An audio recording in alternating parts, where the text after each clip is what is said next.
अस्सलामुअलैकुम वरहमतुल्लाहि वबरकातुहू। पिछले लेसन में हमने हरूफ के मखारिज के बारे में पढ़ा था। मखारिज जो है वो मखरिज की जमा है। मखरिज का मतलब है निकलने की जगह। जैसा कि उर्दू ज़ुबान में भी ऐसा ही लफ्ज़ इस्तेमाल किया गया है, खारिज होना, निकलना। तो यहाँ पे मखरिज से मुराद हमारे मुंह के वो हिस्से हैं जिनसे हरूफ अदा होते हैं।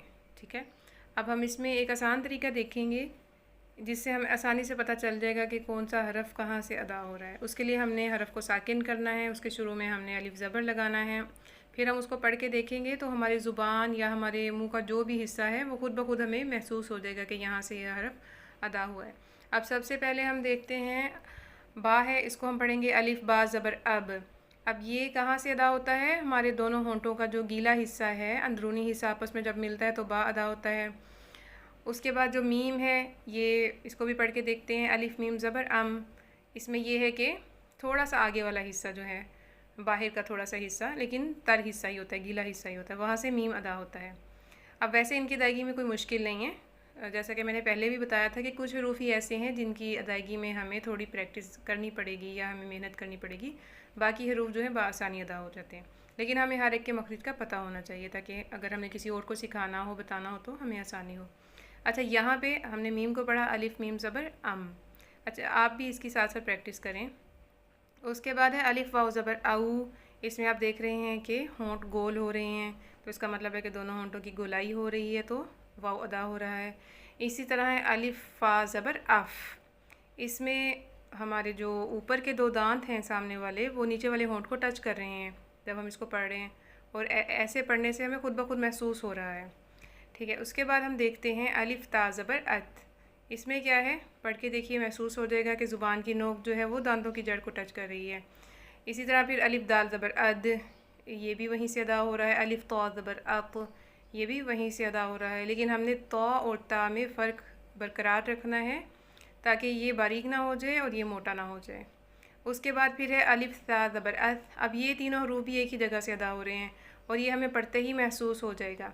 इन हरूफ में हमने ये ख्याल रखना है कि इसमें नरमी के साथ इसको पढ़ा जाए, इसमें सीटी की आवाज़ ना आए, इनमें से किसी भी हरफ के अंदर सीटी टाइप की आवाज़ ना आए, जैसा कि ये है अलिफ ता ज़बर इसी तरह अलिफ दाल ज़बर अब जब हमारी ज़ुबान की नोक जो है दांतों के किनारे को टच करेगी तो खुद ब खुद आवाज़ सही रहेगी। उसके बाद फिर इसमें हमने ज़ुआ को खूब मोटा करके पढ़ना है। इसमें भी यही देखना है कि इसको बारीक ना पढ़ा जाए, क्योंकि बारीक पढ़ देंगे तो फिर दाल और ज़ुआ में कोई फ़र्क नहीं रहेगा। फिर आगे आते हैं तो ये है अलिफ जीम ज़बर इसमें भी देखिए ज़ुबान का दरमियानी हिस्सा जो है ऊपर के तालू से लग रहा है। फिर शीन भी वहीं से अदा हो रहा है, अश। इसी तरह ये वर्ड है आई। ठीक है, उसके बाद नेक्स्ट हैं ये जो 6 हरूफ हैं, इनको 2-2 करके लिखा हुआ है, ये हरूफ हल्की हैं। और ये जो है हा और आइन, इनको हम पढ़ के देखते हैं। अलिफ हा ज़बर ये हलक का जो दरमियानी हिस्सा है वो अंदर की यानी कि जो स्किन है आपस में टच कर रही है। जितनी ज़्यादा अच्छे तरीके से वो आपस में टच करेगी उतना सही हा अदा होगा, नहीं तो फिर ये हा अदा हो जाएगा। अगर हम सही तरह इसको नहीं अदा करेंगे तो फिर गलती हो जाएगी और हम ये वाला हा पढ़ देंगे। फिर है अलिफ आइन ज़बर इसमें भी हमने इस चीज़ का ख्याल रखना है कि आइन और हमज़ा की आवाज़ एक जैसी ना हो जाए।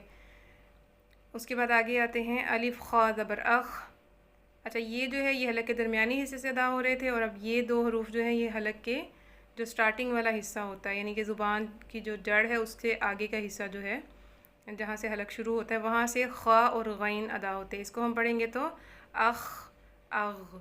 ठीक है, इसी तरह हमज़ा, इसको हम पढ़ेंगे अलिफ हमज़ा ज़बर इसमें हमने एक और चीज़ इसमें याद रखें कि हमज़ा जब साकिन होता है ना तो इसकी आवाज़ में झटका होता है। ठीक है, उससे फिर हमें पता चलता है कि हमने हमज़ा पढ़ा है, हमज़ा साकिन पढ़ा है।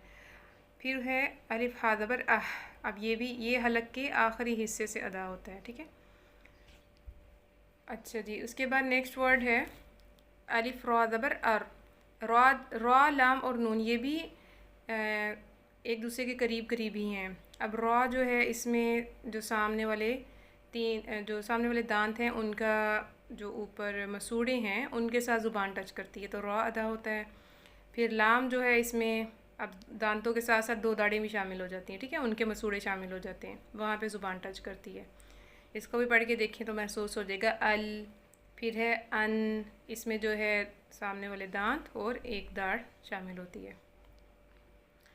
आगे आए तो अज़, अस, अस, इसमें भी देख लीजिए कि हमारी ज़ुबान जो है दोनों दांतों के दरमियान में ही रह रही है। और इन हरूफ में भी आप देखें कि शिद्दत होती है, इनको ये साउंड इसमें होनी चाहिए, अज़। अच्छा, इसमें भी देखें कि ये ज़ा और ये ज़ाल में भी बहुत ज़्यादा ख्याल रखना पड़ता है कि इन दोनों की आवाज़ एक दूसरे से मिल ना जाए, क्योंकि अगर हम ज़ाल को नरमी से नहीं पढ़ेंगे तो फिर वो ज़ा की आवाज़ बन जाएगी, या हम इस ज़ा को अगर सख्ती से या शिद्दत से नहीं पढ़ेंगे तो फिर ये ज़ाल की तरह की अदायगी हो जाएगी। इसका भी ख़ास ख्याल रखना है। ये सारी चीज़ें हम लोग इसलिए सीख रहे हैं क्योंकि हमने ये कुरान पाक में ये हरूफ पढ़ने हैं, उसमें अप्लाई करना है। क्योंकि वैसे नॉर्मल तो कोई भी ज़ुबान बोली जाए तो उसमें इन चीज़ों को ज़्यादा फॉलो नहीं किया जाता, लेकिन कुरान पाक पढ़ते हुए ख़ास तौर पे ख्याल रखना पड़ता है। उसके बाद है सीन, अस, अस। अब सीन और स्वाद की आवाज़ें एक ही जैसी हैं, लेकिन स्वाद मोटा हो जाएगा, अस, अस। इसमें भी हम सीटी की आवाज़ को रखेंगे। फिर है अब। इसमें क्या हो रहा है कि ज़ुबान जो है, ज़ुबान की साइड वाला हिस्सा मतलब दाढ़ों के बिलमुकाबिल जो आ रहा है वो दाढ़ों को टच करेगा।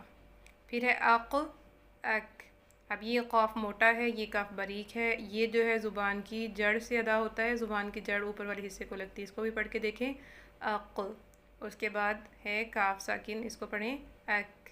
ये ज़ुबान की जड़ से थोड़ा सा आगे वाले हिस्से से अदा होता है।